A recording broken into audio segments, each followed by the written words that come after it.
Mask light పెట్టాలి. అలా మనకి ఎస్పీ అండ్ ఏపీసీ ఇద్దరు కలిపి మొత్తం మనకు హైవేలో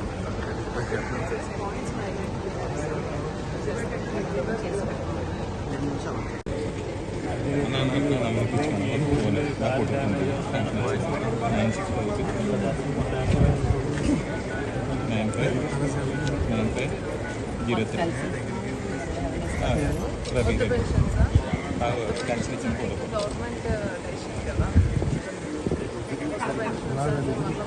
దివాన్చెరు గ్రామంలో ఇక్కడ పెన్షన్లు పంచిపెట్టే కార్యక్రమంలో పాల్గొనడం జరిగింది.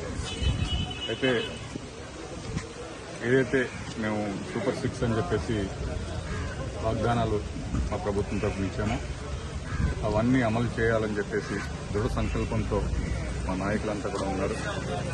చంద్రబాబు నాయుడు గారు కానివ్వండి, పవన్ కళ్యాణ్ గారు కానివ్వండి, ఏ విధంగా ఇవన్నీ కూడా అమలు చేయాలని చెప్పి, అదేవిధంగా ఒక పక్కన అభివృద్ధి కూడా ఏ విధంగా రాష్ట్రానికి ఇవ్వాలని చెప్పేసి వారంతా కూడా ప్రణాళిక రచిస్తున్నారు. ఈ క్రమంలోనే ఇక్కడ పెన్షన్ 4,000 రూపాయలు చొప్పున వికలాంగులకేమో 6,000, వృద్ధులు వితంతువులకేమో 4,000 చొప్పున ఇవాళ పెన్షన్లు ఇవ్వడం జరిగింది. గత నెలలో కూడా దాదాపు 7,000 రూపాయల చొప్పున వృద్ధులకి వితంతువులకి ఇవ్వడం జరిగింది. ఇప్పుడు 4,000 ఇవ్వడం జరిగింది.